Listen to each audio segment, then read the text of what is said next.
നമസ്കാരം. എറണാകുളം അങ്കമാലി അതിരൂപതയിൽ വൈദിക വേഷമിട്ട് സഭയെ നശിപ്പിക്കാൻ ഇറങ്ങി തിരിച്ചിരിക്കുന്ന വിരലിൽ എണ്ണാവുന്ന ചില വിമത വൈദികരുടെ 7 സ്വഭാവ വിശേഷങ്ങൾ മറ്റു മെത്രാന്മാരും ദൈവജനവും അറിഞ്ഞിരിക്കേണ്ടത് തന്നെയാണ്. 1. അധാർമികമായ ജീവിതശൈലി.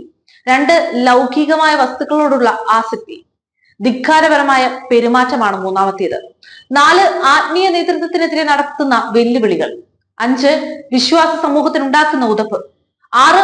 പരിഹാസത്തോടെയുള്ള സംസാര ശൈലി. 7.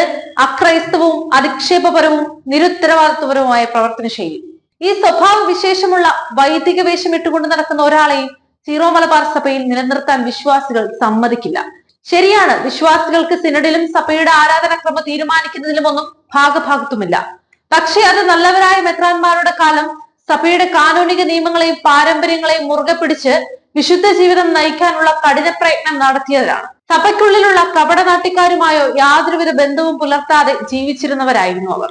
അവർക്ക് രാഷ്ട്രീയ ലക്ഷ്യങ്ങളില്ലായിരുന്നു. രാഷ്ട്രീയം അവരുടെ പിന്നാലെ വരുമായിരുന്നു. അവർക്ക് ഒരേ ഒരു ലക്ഷ്യം മാത്രമേ ഉണ്ടായിരുന്നുള്ളൂ: ദൈവജനത്തെ ക്രിസ്തു നേടിത്തന്ന രക്ഷയിലേക്കും നിത്യതയിലേക്കും നയിക്കുക. നേരെ മറിച്ച് ഇന്ന് നടക്കുന്നത് എന്താണ്? സഭയ്ക്ക് ഒന്നടങ്കം നാണക്കേടുണ്ടാക്കുന്ന കാര്യങ്ങളാണ് നടക്കുന്നത്. വിശ്വാസികളെ ഭിന്നിപ്പിച്ചുകൊണ്ട് നേർച്ചകൾ കവർന്നെടുക്കുന്നു. ബ്രഹ്മചര്യത്തിനെതിരായ പാപപ്രവൃത്തികൾ നുണപ്രചാരണം നടത്തുന്നു. പാപമോചനം കൊടുക്കാൻ കുമ്പസാരക്കൂട്ടിലിരിക്കുന്ന പുരോഹിതർ തന്നെ അസഹിഷ്ണുതയും വെറുപ്പും പരിഹാസവും സഹോദരനെ വിധിക്കലും ഒക്കെയായി ക്രിസ്തീയതയ്ക്ക് ഒട്ടും നിരക്കാത്ത ധിക്കാരപരമായ ധാർഷ്ട്യത്തോടെയും അഹങ്കാരത്തോടെയും പെരുമാറുന്നു. ഇതിനെതിരെ നമ്മൾ ശക്തമായി പ്രതികരിക്കണം, പ്രചാരണം നടത്തണം. അഴിഞ്ഞാടുന്ന കാളക്കൂറ്റിനെ ഏത് വിധേനയും നിയന്ത്രിക്കണം, തളയ്ക്കണം, അടയ്ക്കണം. ഇല്ലെങ്കിൽ അത് സമൂഹത്തിന് തന്നെ ആപത്താണ്, കത്തോലിക്ക സഭയ്ക്കും.